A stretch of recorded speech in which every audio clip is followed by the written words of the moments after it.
Mirasee. I'm Rahti Gorfien, and you're listening to Making It. I run a business called Creative Calling Coaching.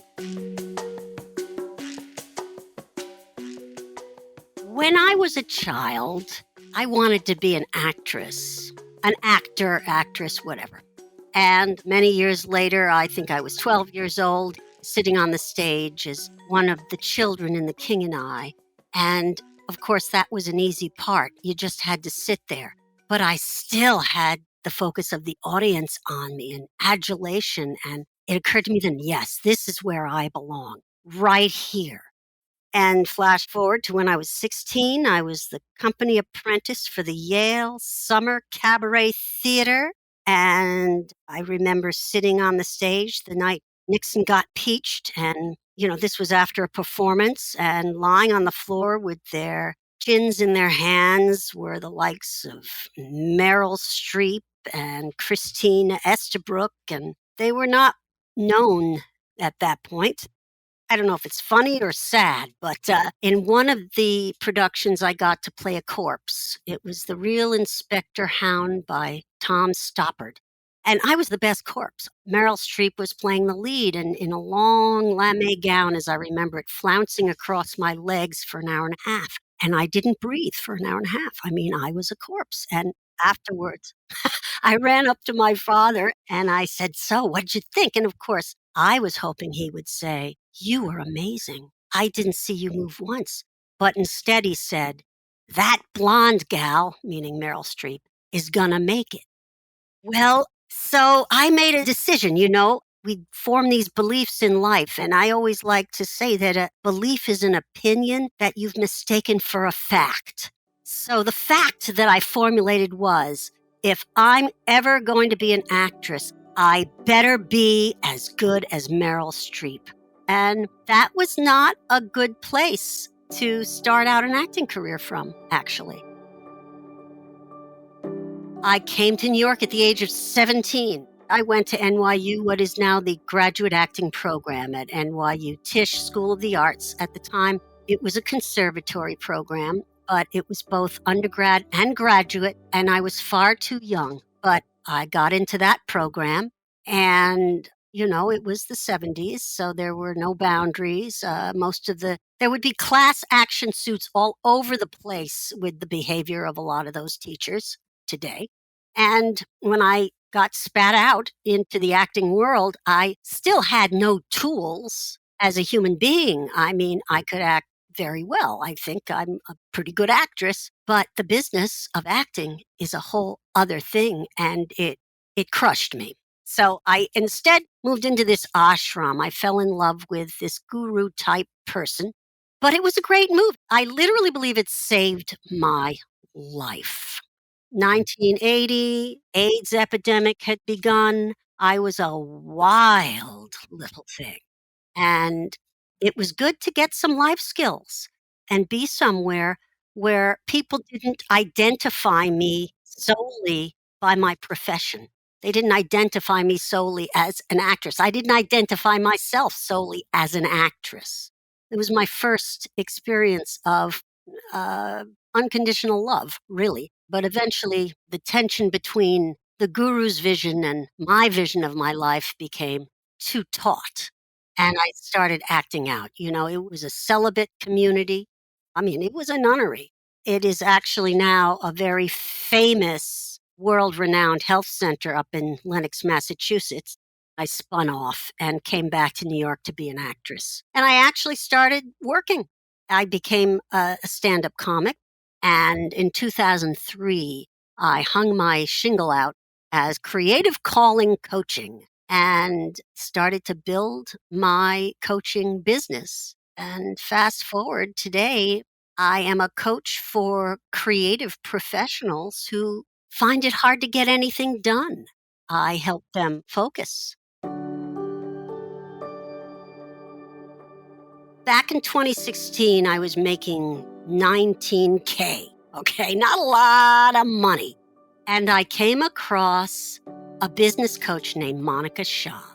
I went to her 3-day event, And it was almost like when I'd fallen in love with my first guru. So I was dubious. However, her message was very powerful to me in terms of women and money, and women getting their head around and feeling entitled to a relationship with money. And fast forward, I worked with Monica up until recently, and she took me from 19K to 100K. And in the process of that journey, my niche became more and more refined. I also became certified by the International Coach Federation via the ADD Coaching Academy. And I decided to become a trained ADHD coach because it is a very unique brain wiring and very similar to the brain wiring of the creative, of the artist, which is not to say that all artists have ADHD. However, many of them do. To me, making it means landing in the center of yourself and having agency over your life. When I say landing in the center of yourself, meaning fully embracing who and what you are, not as a liability, but as your greatest strengths. The things that people would frame in the acting business as a liability for me, being this brassy little Jewish gal who was not quite ethnic enough, not quite white enough, a little too different, a little too offbeat, a little too much, is what made me ultimately. As a coach, I lean into all of it, and that's what people are paying me for. That's, to me, what making it is. I think I would have been lost if I really listened to all of the limiting beliefs of other people.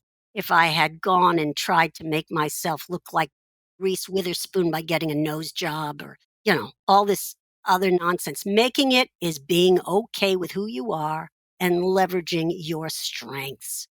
Then you can always return to happiness, which is not a permanent state of being. But at least you have access to it. If you have access to happiness, you've made it.